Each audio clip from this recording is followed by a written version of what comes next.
سلام دوستای عزیز، سارا هستم. شما را خوش آمدید میگم به این ویدیو و از شما تشکری میکنم که این ویدیو را بردیدن انتخاب کردین. امیدوار هستم هر جایی که هستین جور و خوب و صحت و سلامت باشین. البته موضوع ویدیو امروز ما قسمت دوم تمرین نوت‌های راگ بیروی همراه تمپورا می باشه. دوستای عزیز، همونطوری که شما در قسمت اول دیدین که ما سرش صحبت کردیم که چرا تمرین نوت‌های موسیقی که ما در اینجا انتخاب کردیم نوت‌های راگ بیروی که فرق نمیکنه از هر راگ باشه. اگر آدم دیگه تمرین که دیگه تمام راگ‌ها تمام اسکیل‌های یک رقم است. چرا مهم است تمرین صدا بدون هارمونیا؟ به خاطر از این مهم است که ما بتونیم که صدای خود ما را تمرین کنیم، صدای خود ما را بخوانیم. اگر ما همراه هارمونیا همیشه بخوانیم ما وابسته میمونیم به هارمونیا. مثل کسی که همیشه همراه جی پی اس باید است که درایو کنه و اگر فرض کنین که در قسمتی برسه که جی پی اس دیگه خراب شوه و یا کار نته یا امکاناتش نباشه، دیگه این درایور باید است که استاپ کنه و دیگه پیش رفتن نتونه. همین چیز برای کسایی رخ میده که تمرین صدا را بدون آله موسیقی نداشته باشن. یعنی تمرین صدا، تمرین نوت‌های موسیقی بدون آله موسیقی همچنان یکی از ضروریات بسیار اولیه است برای کسی که میخواد که بخوانه. و خواندن نوت‌های موسیقی از گلون خود آدم که گلون خود ما همچنان یک اینسترومنت است، این یک مقبولی خاص داره. یعنی برای انسان اصلا هویت میده، برای صدایش هویت میده که کمک میکنه که انسان خودش باشه، یعنی صدای خود بکشه. و ما امروز میریم تمرین میکنیم قسمت دوم و باز هم امروز ما کوشش میکنیم که وظیفه تمپورا را امی خود هارمونیا انجام بده. یعنی ما باز از امی سی میخوانیم و به این وضع چون زیادتر واضح‌تر نشان داده میشه. ما در قسمت اول دیدیم که امی واضح‌تر نشان میده از تمپورا که از اون خاطر من خود هارمونیا را من از تمپورا استفاده میکنم.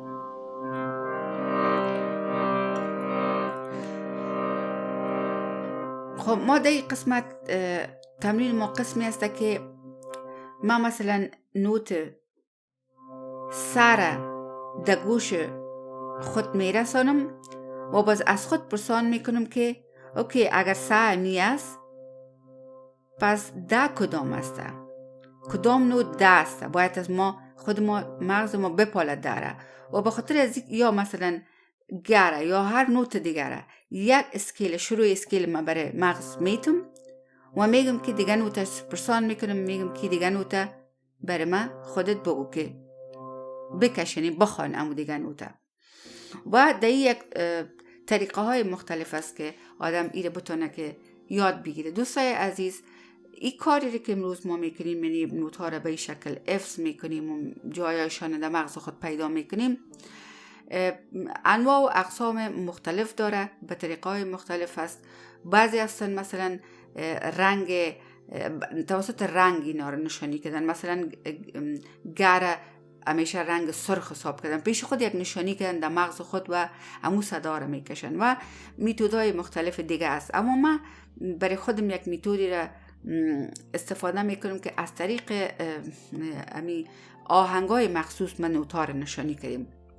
مثلا اینا ما تجربه میکنیم چی رقم هر نوت نظر به دمو آهنگی که دمو نوت خوانده شده یا انترس یا آستایی است، ما دمو قسمتی را نشانی کردیم و مغز میتونه به آسانی یاد بگیره.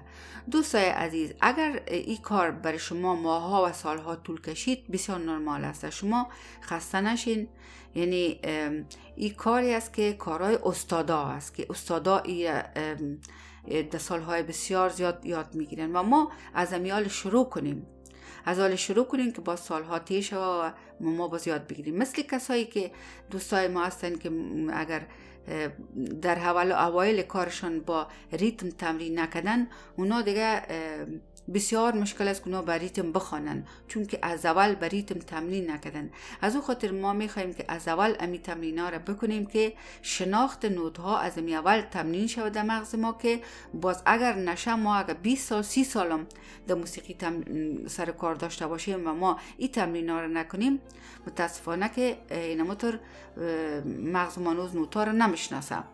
از اون خاطر این ضرور است که حالا شروع میکنیم، اما شما بار خطا نشین که چرا ما در یک ماه 2 ماه 1 سال 2 سال یاد نمیگیریم. بعضی کسا هستن که استعدادش دارن بسیار زود یاد میگیرن و بعضی کسا هستن که حتی 10 سال هم طول میکشه. اما فهمیدن از این که قدر باید یاد بگیرن اینقدر مهم نیست که شروع کردنش مهم است. وقتی که آدم شروع میکنه و میفهمه و همونطور با خبر و فهمیده پیش میره، بسیار کارش عالی می باشه. از اون خاطر است که ما امروز شروع میکنیم. گرچه گفتم که این کار استادا است، ولی استادا هم یک وقت شاگرد بودن و اونا هم یک وقت شروع کردن که باز آهسته آهسته تا زمانی که استاد شدن اونا باز این موضوعات کاملا درک کردن. خب من اول راگ بهروی یک دفعه از امی اسکیل سی ایره تمرین میکنم و به مغز خود میرسانم. اسکیل در مغزم باید است که ثبت شود یک دفعه.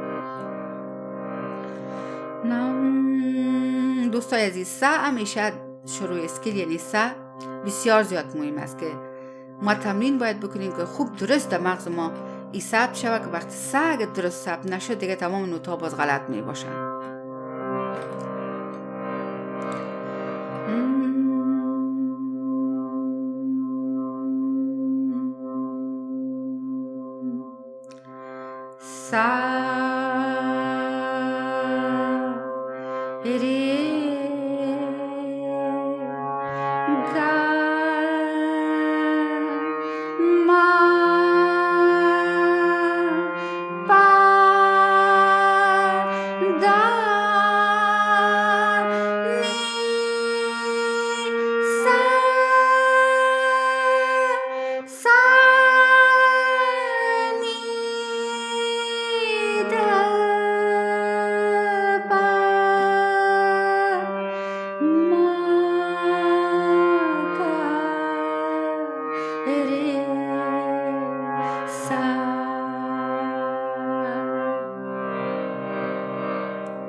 خب این سه را میگم، مثلا من برای خودم میگم که اوکی این سه است، نشان شد، یعنی به مغز ما ثبت شد.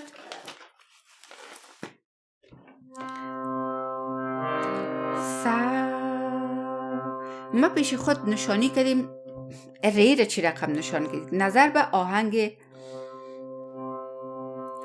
هرگز هرگز هرگز هرگز بی تو نمیخندم.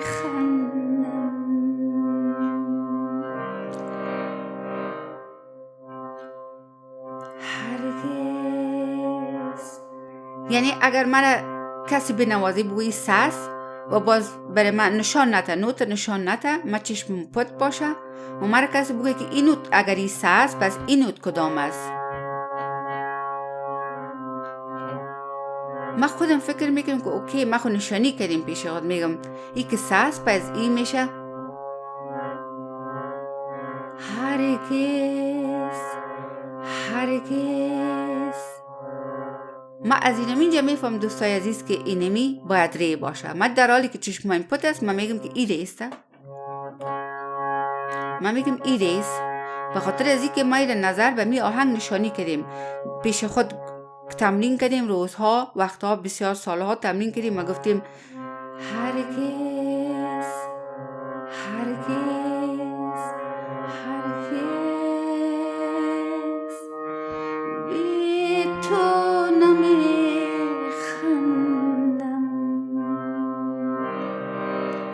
به این شکل آدم میتونه که مثلا ری را حفظ کنه، که اگر یک کسی بگوی ای ساس باز بگوی ای کدام نوت است، باز میتونی که بگویی اوکی او امی آهنگ به یادت میگی ای ری است. باز مثلا بگویه که اگر این سا باشه چشمای در حالی که مترپت است ازت پرسان کنه بگویه پس ای کدام است؟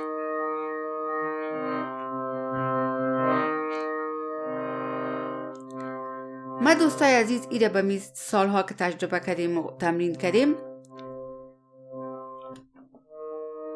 برای آهنگ یا مولا دلم تنگ آمده به این ربطش دادیم از روی این نشانیش کردیم یا مولا دلم تنگ آمده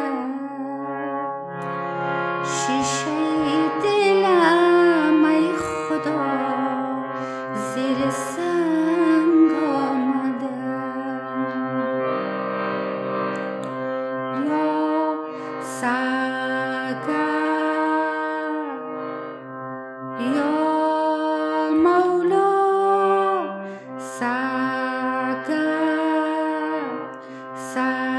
یا مولا. یعنی برای من اگر کسی بگوی ای ساس چشمی من پت باشه باز بگوی پس ای کدام نوت است در گوش ما وقت ثبت شده و من میفهم که اینمی گوایت از باشه برای که وقتی ما آهنگ یا مولا را میخوانم از این شروع میکنم و اینم صدایش است یا مولا. پس اگر ای ساس ای گا است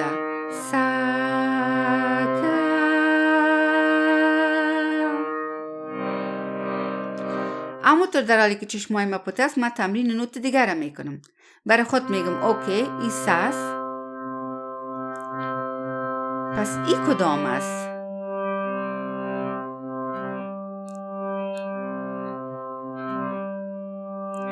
ما این نوت میبینیم که برای ای شعله حزین نشانی کردیم ای شعله حزین ای عشق آتشی ای درد واپسی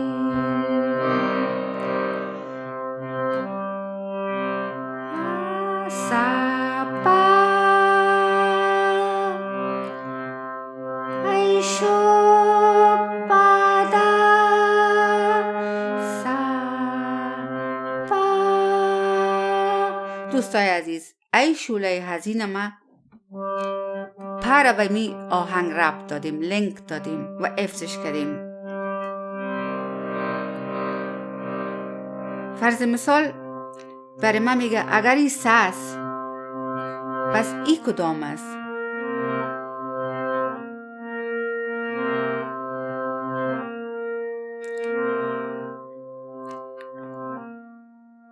من این نوت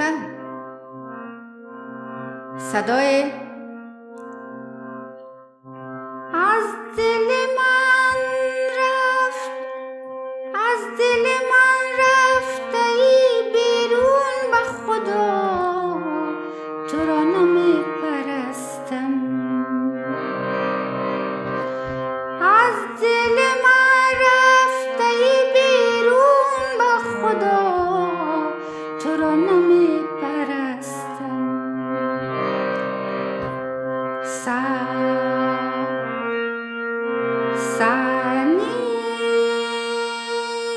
ما پیش خود نشانی کردیم که امی آهنگ از نی شروع میشه پس اگر این ساس پس سانی سا از دل من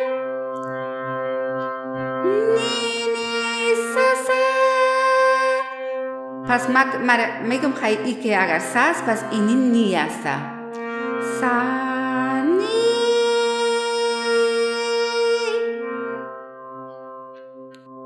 به این شکل نیره من نشانی کردیم و نیره میتونم پیدا کنم فرض مثال برای من میگه که ای اگر ساس پس این نوت کدام است؟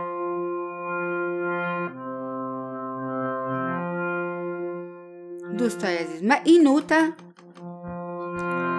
نشانی کردیم امرای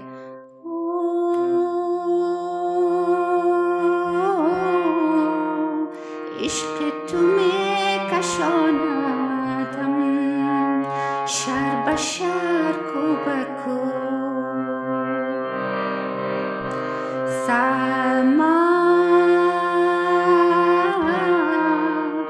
عشق تو می کشاندم شهر به شهر کو به کو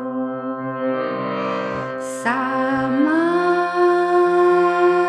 پس من میگم برای خود یا برای کسی که سوال کرده از من میگم که پس اگر این ماسته پس اگر این ساس پس این ماسته.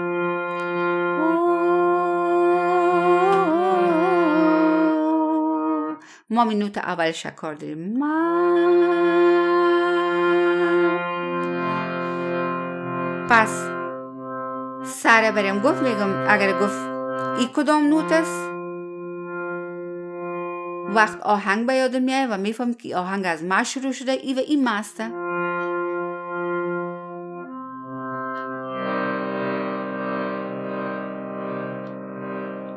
فرض مثال برای من میگه که این ساس این کدام نوت است در حالی که من طرف کیبورد هارمونی نمیبینم و باید این پیدا کنم.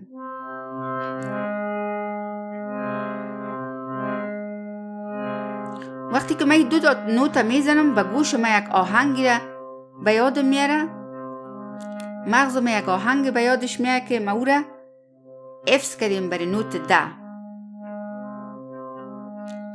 دل ز سودا یه دو چشمی تو با می خانه کند رست که من امری آهنگ وقتی که برای ما بگویه ای ساس پس ای کدام است ما دفعتاً فکر میکنم او ای دسته چرا که دل ز سودا یه دو چشمی تو با می خانه کند رست سرده.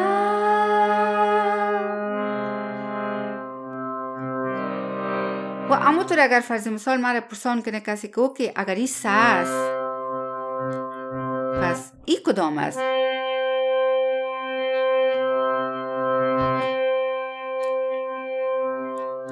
ما به مغز خود نشانی کردیم که این باید 3 اکتیو تار سبتک باشه یعنی از اکتیو بالا باشه این اینجا سا سا.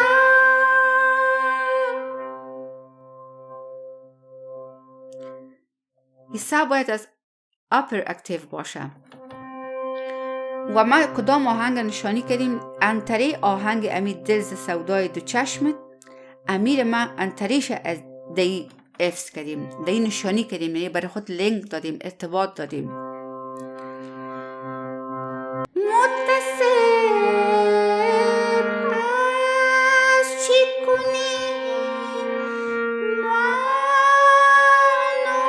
حسین باده مستم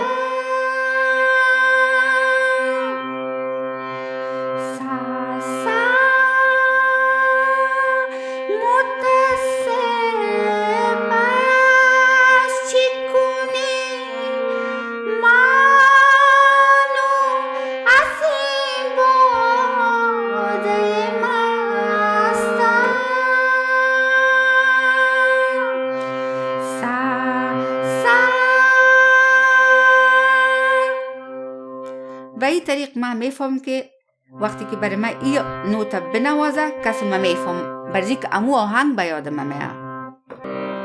به می شکل دوستای عزیز ما تمرین میکنیم تمام وقتی که در یک راگ آدم در یک اسکیل یاد گرفت دیگه در تمام اسکیل ها این چیز است فرقی نداره. ایره دوستای عزیز فقط هر روزی تمرین روزانه ما باشه و ایره حتما روزانه یک بار ایره ما تمرین کنیم. دوستای عزیز این بود موضوع ویدیوی امروز ما. امیدوار هستم که یک موضوع جالب بوده باشه و ما تونسته باشیم که یک چیز نو یاد بگیریم. بسیار تشکری میکنم از اینکه همراه ما بودین تا آخر ویدیو. لایک و سابسکرایب و شیر لطفا فراموش تا نشه دوستای عزیز. تا ویدیوی دیگه شما دوستای بسیار نازنین به خدا میسپارم. بای بای.